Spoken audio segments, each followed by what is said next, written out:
वहां की मुख्यमंत्री ममता बनर्जी की इस्तीफे की मांग बीजेपी ने की है। बीजेपी की एक टीम वहां पे पहुंची है और इसमें अगर देखा जाए तो नीतीश की पार्टी जेडीयू की तरफ से भी यहाँ पे कुछ बातें कही गई जिसको लेकर सियासत होती नजर आ रही है। जेडीयू की तरफ से ये कहा गया कि राजनीतिक एजेंडा मत कीजिए, इसे किसी पार्टी, धर्म या जाति से जुड़ा हुआ हो तो उसके खिलाफ मुकम्मल कार्रवाई होनी चाहिए।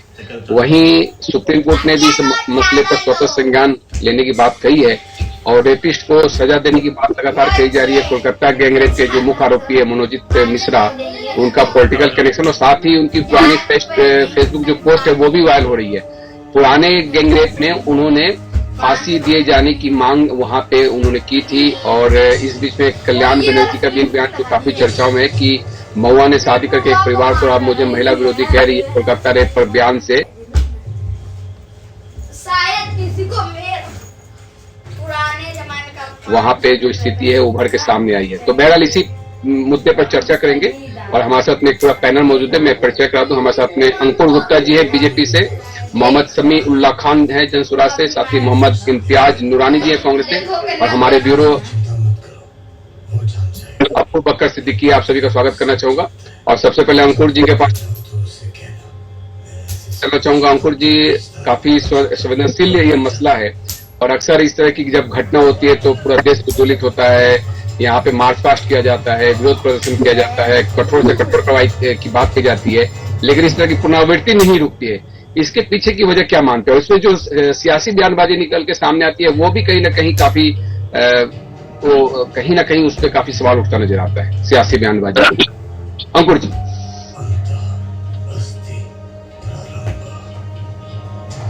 अंकुर जी, आवाज मिल पा रही है मेरी? अंकुर जी, आप अनम्यूट करेंगे, म्यूट है आपका स्पीकर। चलिए, नमस्कार भाई साहब जी। नमस्ते। मैं कह रहा हूं कि बंगाल जब से ममता दीदी के हाथों में आई तब से वो खुद एक महिला और महिला होकर महिलाओं की सुरक्षा वो नहीं कर पा रही।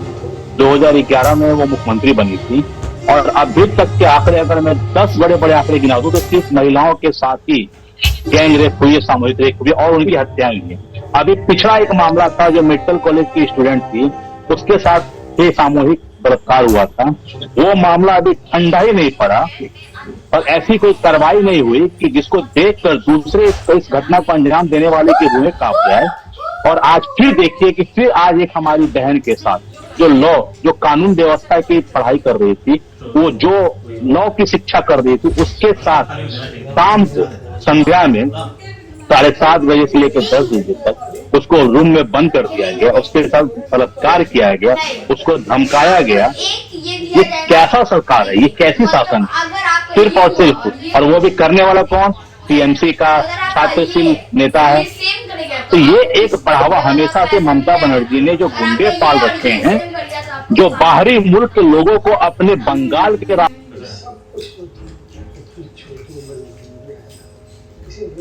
में भारत में लाने का काम कर रही है, उनको गुंडे बनाकर पाल कर रखे। हमारी भारतीय जनता पार्टी ने, मैं बता दूं सर आपको, कि भाजपा के द्वारा एक कमेटी बनाई गई थी इस जांच के लिए, और वो कमेटी जब जांच करने के लिए गए, जिसमें पूर्व केंद्रीय मंत्री 2 हैं, एक महिला है, सांसद है, उन लोग को गेट पर रोक दिया गया। आज मेरे साथ जितने भाई जुड़े हुए हैं, जो भी, मैं उन सब से कहूंगा कि इसको पार्टी विशेष न बनाए।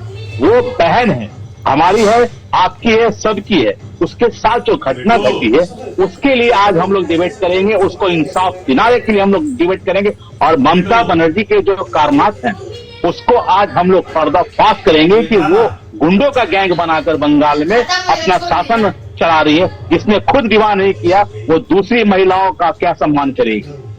महिलाओं की दूसरी महिलाओं को सुरक्षित नहीं रख पा रही है। ये कैसी सरकार है वहां पर? इसका विरोध हमेशा से हम लोगों ने किया है, और भी जो हमारे सहयोगी लोग हैं उन्होंने हमेशा से बंगाल को, हमेशा से बंगाल के जितने भी लोग हैं उनको हमेशा तड़पते हुए हमने देखा है। चलिए, मोहम्मद इम्तियाज, हमारा बंगाल सुधरेगा। जी जी जी। बंगाल काफी चल रहा है। बंगाल 2012 को बताया था सर, मैं 2012 की बात बताया था। हमारे जितने वक्ता लोग उस पर भी थोड़ा चिंतन कर लेंगे। पार्क स्ट्रीट बलात्कार 2012 में हुआ था, जिसमें एक सुजेत जॉर्डन महिला थी, उसके साथ सामूहिक कार में बलात्कार हुआ था। मैं कह रहा हूँ कार में सामूहिक बलात्कार। दूसरी बात कर लीजिए, कामदुनी सामूहिक बलात्कार 2013 में हुआ था, कॉलेज की छात्रा थी, उसके साथ भी बलात्कार किया गया और बलात्कार से ही ये बात मेरे ठीक करेगी। उसके बाद उसकी निर्मल हत्या कर दी गई थी, जिसका आंदोलन अभी तक हम लोग उस चीज को, उस दिन को नहीं भूले हैं लोग। फिर मैं संग्राम की बात कर ले, 2013 16 वर्ष की बच्ची, उसको खुद ज्ञान नहीं है कि वो 16 वर्ष की बच्ची है, उसको क्या अनुभव होगा, उसके साथ सामूहिक बलात्कार किया गया। मैं कितनी बातें बता दूं आपको, 2024-2025 तक में सिर्फ महिलाओं के साथ बलात्कार ही किया गया है। गंगापुर बलात्कार में मान लीजिए बलात्कार भी हुआ, हत्या भी हुई है। कौन करता है ये? सिर्फ उनके संरक्षण, उनके जो पार्टी के जो लोग हैं वो लोग करते हैं। और जब वो हमारी बहन बेटियां जब इसका विरोध करने जाती है तो उसके परिवार को धमकाया जाता है, और उसके बाद भी अगर नहीं मानती है तो उनकी लाश कहीं बाहर मिलती है और उसको कहते हैं कि हाथ लगता है कि उसके लीपापोती करने का काम ये हमारी ममता बनर्जी की गुंडों की सरकार करती आई है, जो खुद वहां पर गुंडों को संरक्षण देकर गुंडों की सरकार चला रही है। ऐसी ममता बनर्जी है। मोहम्मद इम्तियाज नूरानी जी, निर्भया कांड के बाद जो कानून बना, लगा कि देश में इस तरह घटना की पुनरावृत्ति नहीं होगी, कठोर कार्रवाई की मांग उस समय भी उठी, और हर बार जब इस तरह घटना होती है तो कठोर कार्रवाई की बात कही जाती है। लेकिन जो स्थिति है वो स्थिति जस की तस बनी हुई है। ऐसे में इस तरह के मसले कैसे रुकेंगे, क्या लगता है आपको? सबसे पहले तो आपका धन्यवाद।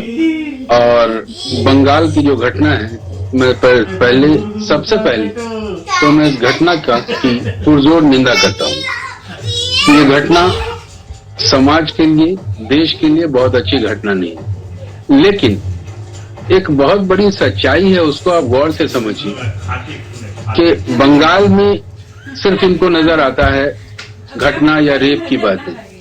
मैं आपको एक डाटा बता रहा हूँ, गौर से समझिएगा कि 2016 से एक डेटा मैं दे रहा हूँ बंगाल का, जो महिलाओं के साथ उत्पीड़न या महिला के साथ अत्याचार, उसमें 2016 का एक डाटा है कि 809 उत्तर प्रदेश में था, अब बंगाल में सिर्फ 20 महिलाओं के साथ अत्याचार था। ये डाटा है। 2017 में आइए तो 1027 महिलाओं के साथ अत्याचार उत्तर प्रदेश में था और केवल 22 बंगाल में था। 2018 की बात करें तो 1333 महिलाओं के साथ अत्याचार उत्तर प्रदेश में था और केवल 22 महिलाओं के साथ अत्याचार वेस्ट बंगाल में था। अब एक बात और समझिए कि जो ऑल इंडिया एवरेज डाटा है, अगर गौर से समझिएगा आप, तो 1000 में 66 महिलाओं के साथ अत्याचार होता है। ये डाटा है ऑल इंडिया का। उसमें आपको शायद पता होगा, आप लोग खुद मीडिया के लोग हैं, सारा डेटा तो रिकॉर्ड में आपके रहता ही होगा। 1000 में 122 महिलाओं पे अत्याचार केवल उत्तर प्रदेश में हो रहा है। तो अभी एक चीज मैं कहूंगा गुप्ता जी को कि सच्चाई है कि मिस्टर गुप्ता, सच कहीं नहीं छिपता। और उसके बाद अगर बात करेंगे तो केवल मध्य प्रदेश, महाराष्ट्र, हरियाणा और राजस्थान, जहां उत्तर प्रदेश, पूरे इन सब स्टेट में भाजपा की सरकार है, 40% से ज्यादा कंप्लेन रजिस्टर होते हैं। लेकिन इम्तियाज जी, मेरा एक इस पर ऑब्जेक्शन ये है, क्या हमें राजनीतिक चश्मे से इस घटना को देखना चाहिए? क्या इसमें राजनीति होनी चाहिए? आपको नहीं लगता इस घटना को रोके जाने की आवश्यकता है? पार्टी, मैं कह रहा हूँ पुरजोर निंदा की। पहले आपको मैंने कहा कि मैं इस घटना की पुरजोर निंदा करता हूँ। और अगर मैं एक बात कहता हूँ, अगर भारत सरकार चाहे तो अगर लगता है कि बंगाल सरकार सक्षम नहीं है तो उसको डिस्क्वालीफाई करे। ये गवर्नमेंट, ये कानून है हिंदुस्तान में। दूसरी चीज कि बलात्कार पे क्यों नहीं एक कानून बना सकते हैं? सब कुछ तो इन्हीं के पास है ना, मेजोरिटी है सरकार, राज्यसभा और लोकसभा दोनों में इनके पास मेजोरिटी है, तो सब कानून क्यों नहीं ला सकते? हमारे मोदी जी को सऊदी अरब से तो बड़ा खास रिश्ता है, वही वाला कानून भारत में क्यों नहीं ला देते हैं? वो लगा देना चाहिए वही कानून। तो आपको लगता है कि अगर वो कानून के बाद यहाँ रेप और बलात्कार या महिलाओं पे अत्याचार इतना हो सकता है? लेकिन बनाने वाले ही इस बात को नहीं सोचेंगे तो हम क्या बात करेंगे? 2024 का एक डाटा मैं बताता हूं आपको कि 2024 में कुल 12,648 कंप्लेन हुए थे। पूरे देश की बात कर रहा हूं। 2024 में कुल 12,648 कंप्लेन हुए, जिसमें अकेले उत्तर प्रदेश में 6,492 है। आप पूरे देश का आप सोचिए कि 50% से ज्यादा पूरे देश में कंप्लेन महिला पे अत्याचार पे हो रहा है और केवल उत्तर प्रदेश में आधा से ज्यादा। मतलब इससे बड़े शर्म और अफसोस की बात नहीं है। मैं इस बात को कहूंगा कि हम लोग इस बात को सीरियसली समझें कि केवल एक प्रदेश पे अगर कोई गलत होता है तो केवल उस प्रदेश पे ठेकरा फोड़ना नहीं है। मैं इस बात को मानता हूं कि कोई भी इंसान, अब सबकी बहन बेटियां होती है, माएं होती हैं, उस पर कोई भी अत्याचार को अच्छा नहीं कहेंगे। लेकिन केवल एक स्टेट में अगर होता तो हम लोग पूरी बात कह देते। मैंने कहा कि अगर 1 से 12 तक का ब्यौरा लीजिएगा पूरे देश में, जो 12 स्टेट का है, उसमें आपको मैं बता दूं 10 स्टेट में भाजपा की सरकार है।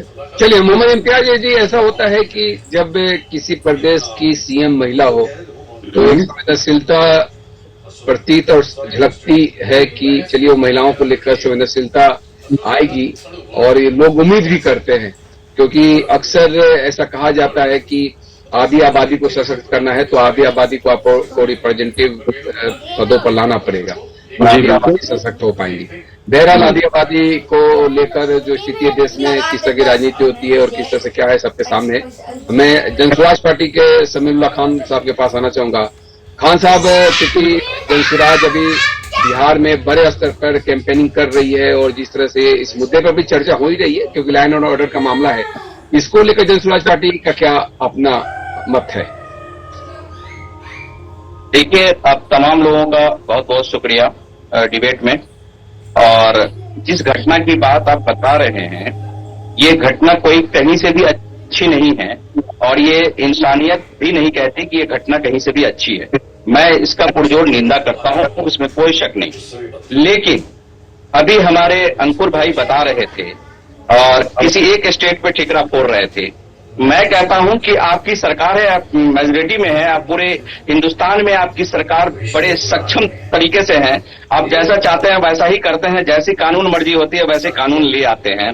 तो क्यों नहीं इस पर एक कानून बढ़िया सा ले आते हैं जो इस तरह का घटना रुके, जो इस तरह का माँ बहनों के साथ जो होता है, हमारे बहू बेटियों के साथ, हमारे देश के बहू बेटियों के साथ ऐसा होता है, ये घटना पे लगाम लगेगा। क्यों नहीं उस तरह की कानून बनती है? आपके पास तो राज्यसभा भी है, लोकसभा भी है, आप तो फुल मेजोरिटी में है, आपको किसी दूसरे दल का डर भी नहीं है कि आप ऐसा करेंगे वैसा करेंगे तो ऐसा होगा। आप किसी बात पे, आप किसी व्यक्तिगत एक घटना पे चले जाते हैं और उसमें पूरे किसी स्टेट को मुलविस कर देते हैं, ये कहीं से सही नहीं है।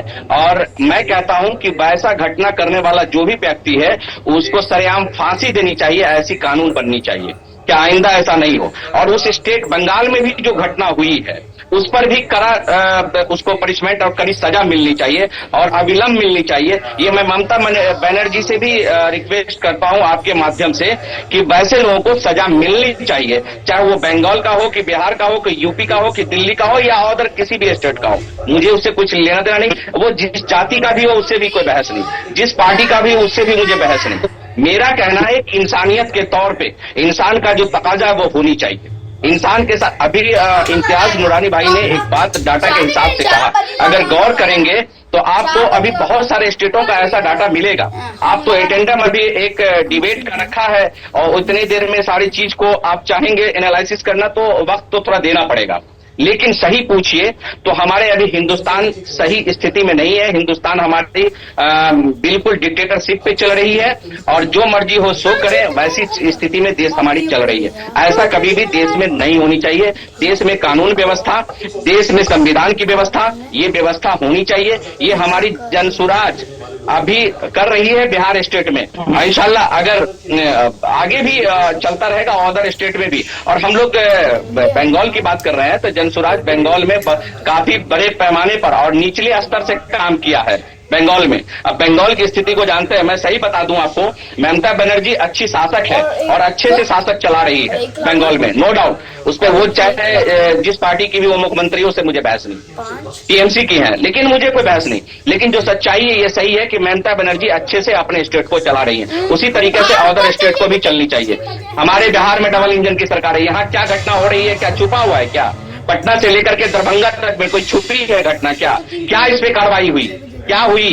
कितने लड़कियों के साथ ऐसा हुआ है, खुलेआम हुआ है? कुछ ऐसा नहीं हुआ है। मैं कहना चाहता हूँ इसमें इंसानियत के तौर पे, मानवता के तौर पे और किसी जाति धर्म की बात नहीं होनी चाहिए। एक इक्वल जो देश के नागरिक की बात है वो होनी चाहिए और जो सही है वो होनी चाहिए। चलिए, सिद्दीकी साहब भी मौजूद है, हमारे ब्यूरो हैं। सिद्दीकी जी, अगर आम जनमानस की बात की जाए तो किस तरह की प्रतिक्रिया निकल के सामने आ रही है?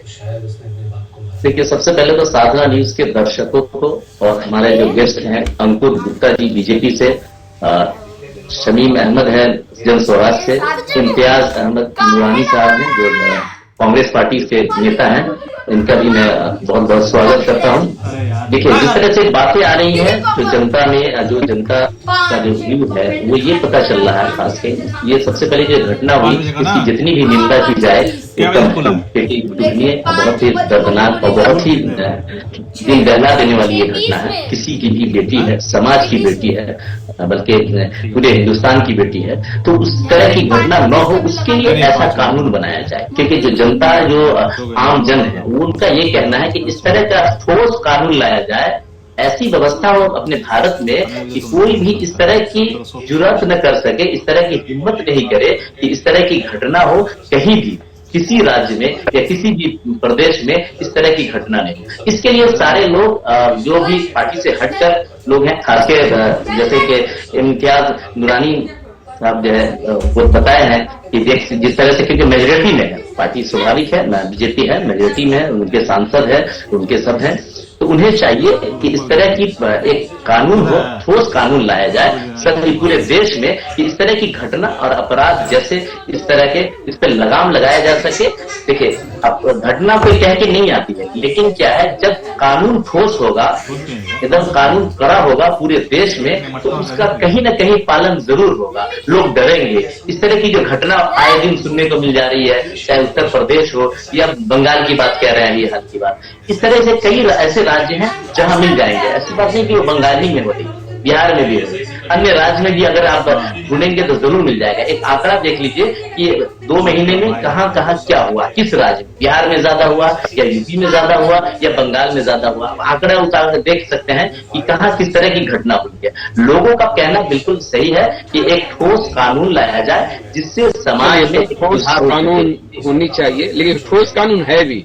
निर्भया कांड के बाद में ऐसा महसूस हो रहा था कि जो निर्भया एक्ट और पॉस्को के कठोर कानून बनाए गए और यौन अपराधियों को इसमें जिस तरह से फास्ट ट्रैक कोर्ट में सजा दिलाने को लेकर काफी तेजी से काम हुआ, कई केस में बहुत जल्दी सुनवाई, कठोर सजा भी दी गई, लेकिन उतना असरदार नहीं दिखा जितना असरदार होना चाहिए था। अंकुर गुप्ता जी, इसके पीछे की मुख्य वजह क्या मानते हैं?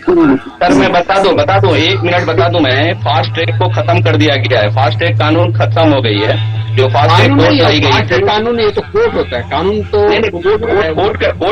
कोर्ट का गठन किया गया था। फास्ट ट्रैक वो कोर्ट सभी जगह बंद हो चुकी है। दूसरी बात, कानून क्या निर्भया कांड की बात कर रहे थे, निर्भया कांड के बाद भी बड़ी घटनाएं हुई है। मैं वही बोल रही, कानून अगर सही होगी, आया, पॉस्को भी आया, पॉस्को तो बहुत पहले से, जी, लेकिन उसमें बहुत से नियम जोड़े गए, उसको और कठोर बनाया गया। उसमें कितने साल के अंदर सजा दी जानी है, उस एक्ट को अगर पढ़ा जाए तो उसमें बहुत सारी तब्दीली भी की गई। लेकिन कठोर कानून तो है, लेकिन क्यों ऐसी स्थिति बन रही है? अंकुर जी। साहब, मैं कहना चाहूंगा कि जब जिसकी सरकार, आपने मेरे 2 वक्तों ने मुझे बताया कि एक सरकार हमारी है, लोकसभा और राज्यसभा और सब जगह एक नया कानून, हमें कठिन कानून हमें लाना चाहिए था। मैं पूछना चाहूंगा अपने मित्रों से जो बैठे हुए मेरे डिबेट में कि सरकार के द्वारा, केंद्र सरकार के द्वारा जो कानून, जो प्रस्ताव लाए जाते हैं, उन्हें ये लोग मानते हैं और उनके सरकार जिस राज्य में रहेगी ये उस राज्य में उस संविधान को मानना पसंद करते हैं? नहीं, ये लोग उसके विरोध में उतर जाते हैं। और आज ये बैठ के, आज जिस लड़की को इनकी साथ की जरूरत है, जनसुराज के हो, कांग्रेस के हो, ये लोग को वहां जाके उस लड़के का दर्द बांटना चाहिए, उसके प्रोटेस्ट में खड़ा होना चाहिए। तो ये यहाँ बैठकर एक नए संविधान बनाने की बात कर रहे हैं। संविधान हमारा बनेगा और बन रहा है, लेकिन आप बनने कहाँ देते हैं? बहुत सारे ऐसे संविधान कानून बने हैं जिसे ममता बनर्जी, जहाँ कांग्रेस की शासन है, जहाँ ममता बनर्जी मुख्यमंत्री है, वो लोग उसको वहां मानती नहीं है, अंकुर भाई नहीं करती है। अंकुर भाई एक मिनट मैं रोकूंगा आपको। समीम भाई मेरी बात खत्म हो जाए फिर आप बोले। मैंने आपकी बात में कोई इंटरफेयर नहीं किया, ना आपकी बात में ना इम्तियाज बात में। तो एक आराम से हम लोग करेंगे, आराम से करेंगे, बातों को बातों से। इन लोगों को वहां खड़ा होना चाहिए उस अपनी बेटी के साथ। तो ये लोग यहाँ बैठ के नया कानून बनाने की बात कर रहे हैं। मैं पूछना चाहता हूँ कि हमारी अभी फिलहाल मुख्यमंत्री हुई है दिल्ली की, रेखा गुप्ता जी, वो भी महिला मुख्यमंत्री है। देख लीजिए दिल्ली कितनी सुरक्षित हो चुकी है। और आप बात कर रहे हैं ममता बनर्जी की, बंगाल की 2011 से इनकी सरकार है और ये खुद एक महिला है, इन्होंने शादी नहीं की है कि ये किसी बंधन में न बंध जाए। तो जब आप किसी बंधन में नहीं बंधी हुई है, जब आप बंगाल में रह के सिर्फ और सिर्फ अपना शासन चलाती हैं, केंद्र की किसी भी अधिनियम को आप नहीं मानती, उनके द्वारा लाए गए प्रपोजल को आप नहीं मानती, आप वहां अपना टीएमसी दुष्कर्मियों का सरकार चला रही है, उसके बावजूद आप अपने प्रदेश की बहु बेटियों की सुरक्षा नहीं कर पा रही है, जो मेडिकल की पढ़ाई करने जा रही है, जो लॉ की पढ़ाई करने जा रही है, जो स्टूडेंट है, जो छात्र जिनकी उम्र नहीं है, जो फर्स्ट ईयर के लड़के लोग आजकल बलात्कार कर दे रहे हैं। तो ये कैसा आपके सरकार में कानून बनाई उन्होंने, ये बता दीजिए। आप महिला हो तो महिला को सुरक्षा नहीं दे पा रही है। और जब भाजपा अपनी कमेटी बनाकर उन बहनों का दुख दर्द बांटने जाती है, वहां उनको प्रोटेस्ट के लिए जाती है, स्कूल में जाती है, कॉलेज में जाती है, तो आप पहले से ही अपने कमिश्नर को बोल देती हैं और प्रिंसिपल को बोल देती हैं, कॉलेज प्रिंसिपल को, कि इन बीजेपी वाले लोग को अंदर नहीं आने देने के लिए।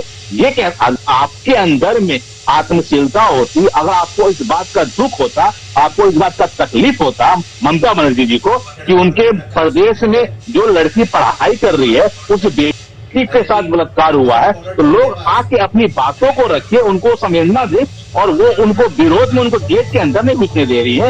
इसका मतलब है कि आप अभी भी अपने टीएमसी के छात्र नेता को बचाने के लिए लगी हुई हैं। और आप जितने भी बलात्कार हुए हैं आपके 2011 की सरकार का पदभार लेने के बाद, बड़े बड़े कांड हुए हैं। मैं टॉप 10 की बात बता रहा हूं, मैं टॉप 10 मुद्दे मैंने रखे हैं इस समय डिबेट में, और उसमें आपने उनको सजा ऐसी नहीं दिलवाई, आपने उनका संरक्षण किया कि ये घटनाएं रुकने का नाम नहीं ले रही है। 24 में घटनाएं घटती है, 25 में घटनाएं घटती है। और मैं बताना चाहूंगा अपने मोहम्मद इम्तियाज भाई साहब से कि भाई साहब आंकड़ों का गणित जरा बना लीजिए कि बंगाल की तुलना आप उत्तर प्रदेश से कर दे रहे हैं। वहां हमारा जो सरकार चला रहे हैं योगी आदित्यनाथ जी, उनके क्षेत्र में वहां की महिलाएं, वहां की लड़कियां खुद कहती है कि हम रात को 12 बजे घर से 12 बजे रात को भी अगर कहीं गुजरते हैं तो वो लोग सुरक्षित होकर गुजरते हैं, न कि ऐसे बंगाल में अभी भी लगता है कि बिहार का जंगल राज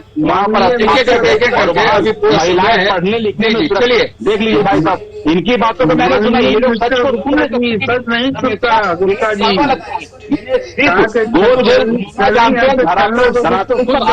उसकी बात को सुनना नहीं चाहते ये लोग, ना बोलना चाहते, ना पता मुद्दा है। गंभीर मुद्दे पर मुझे लगता है कि मोटिव को डाइवर्ट करना चाहते हैं। गंभीर मुद्दे पर एक ठोस बात होनी चाहिए।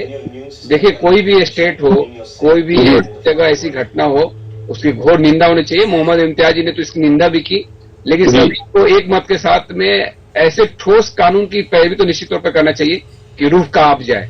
पहले देखिए, निर्भया कांड की पहले स्थिति यह थी कि फांसी की सजा का उस तरह से फांसी की सजा प्रावधान किया गया, उसमें बहुत सारे रेप के मसले पर जो बिंदुवार जानकारियां उसमें डाली गई। इम्तियाज जी, मुझे लगता है कि उसके बाद ऐसा लोग सोचे थे कि बहुत कम होगा, लेकिन स्थिति वही रही। जैसे एक चीज मैं बोलना चाहूंगा, अगर इजाजत हो तो। जी। अभी अंकुर भाई बोल रहे थे, कानून की बात बता रहे थे। मैं अंकुर भाई को कहना चाहता हूँ कि आप कौन सा कानून बना के थोपना चाहते हैं? वक्फ बोर्ड कानून आप चाहते हैं? इम्तियाज भाई शांत नहीं, आप चाहते हैं? इनके पास कोई मुद्दा नहीं है, ये बात सुने नहीं, अलग से चर्चा कर लेंगे,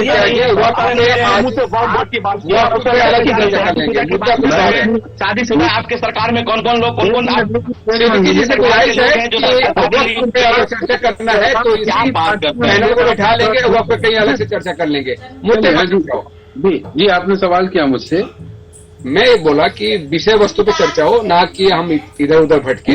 विषय वस्तु पे ही बात हो रही है। मैं ये सबसे पहले तो छलनी से छलना को, जिसको खुद 72 छेद, एक बात समझिए कि इन्होंने अभी थोड़ी देर पहले कहा कि महिला सीएम है, महिला का दर्द उनको नहीं पता है, कि उनको जिम्मेदारी नहीं पता है। क्या पुरुष सीएम की कोई जिम्मेदारी नहीं होती? और एक डेटा आप और समझिए, मैं तो हमेशा डेटा की बात करूंगा, राज्य को छोड़िए, रेप आरोपित नेताओं की लिस्ट जो भाजपा में टॉप पर है, आपको शायद आइडिया हो या नहीं हो, 54 MP और MLA। पहले आप बंगाल की बात कर लेना, जब उस मुद्दे पर आएंगे उस मुद्दे की बात करें, बंगाल की बात कीजिए, बंगाल की इकोनॉमिक